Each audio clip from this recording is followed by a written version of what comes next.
దినవృత్తాంతములు 2వ గ్రంథము 1వ అధ్యాయము 1-17 వచనములు. దావీదు కుమారుడైన సొలొమోను తన రాజ్యమందు స్థిరపరచబడగా అతని దేవుడైన యెహోవా అతనితో కూడా ఉండి అతనిని బహుగనుడైన రాజునుగా చేసెను.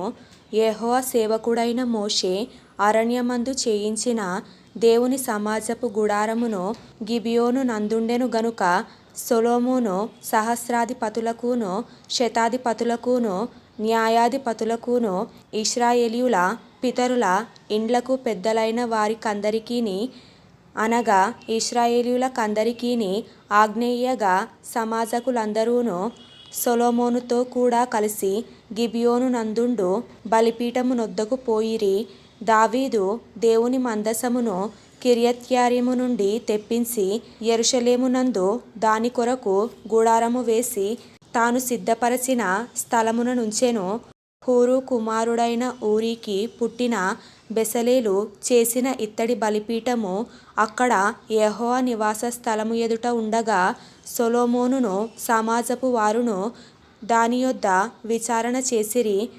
సమాజపు గుడారము ముందర యెహోవా సన్నిధి నుండి ఇత్తడి బలిపీఠము నొద్దకు సొలొమోను పోయి దాని మీద 1000 దహన బలులను అర్పించెను.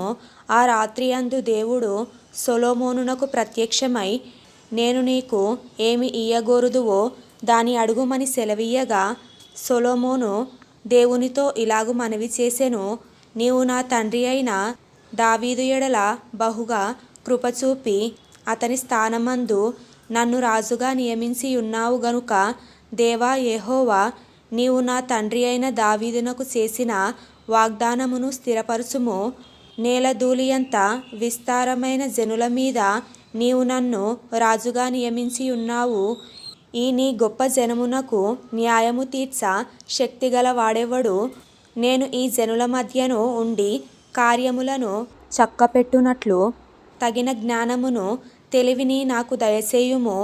అందుకు దేవుడు సొలొమోనుతో ఇలాగు సెలవిచ్చెను, నీవు ఈ ప్రకారము యోచించుకొని ఐశ్వర్యమునైనను సొమ్మునైనను ఘనతనైనను నీ శత్రువుల ప్రాణమునైనను దీర్ఘాయువునైనను అడుగక నేను నిన్ను వారి మీద రాజుగా నియమించిన నా జనులకు న్యాయము తీర్చుటకు తగిన జ్ఞానమును తెలివిని అడిగియున్నావు. కాబట్టి జ్ఞానమును తెలివియు నీకియ్యబడును. నీకన్నా ముందుగానున్న రాజులకైనను నీ తరువాత వచ్చు రాజులకైనను కలుగని ఐశ్వర్యమును సొమ్మును ఘనతను నీకిచ్చెదను అని చెప్పెను.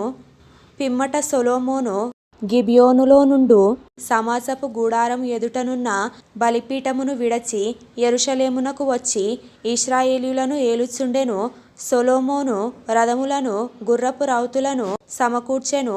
1400 రథములను 12,000 గుర్రపు రౌతులును అతనికి ఉండెను. వీరిలో కొందరిని అతడు రథములుండు పట్టణములలో ఉంచెను, కొందరిని తన రాజసన్నిధిని ఉండుటకు యెరూషలేములో ఉంచెను. రాజు యెరూషలేమునందు వెండి బంగారములను రాళ్లంత విస్తారముగాను సరళ మ్రానులను షెఫేలా ప్రదేశమున మేడి చెట్లంత విస్తారముగాను సమకూర్చెను. సొలొమోనునకుండు గుర్రములు ఐగుప్తులో నుండి తేబడెను. రాజు వర్తకులు ఒక్కొక్క గుంపునకు నియామకమైన ధరనిచ్చి గుంపులు గుంపులుగా కొని తెప్పించిరి. వారు ఐగుప్తు నుండి కొని తెచ్చిన రథమొకటింటికి 600 తులముల వెండియు గుర్రం ఒకటింటికి 150 తులముల వెండియు నిచ్చిరి. హిత్తీయుల రాజులందరి కొరకును సిరియా రాజుల కొరకును వారు ఆ ధరకే వాటిని తీసుకొనిరి.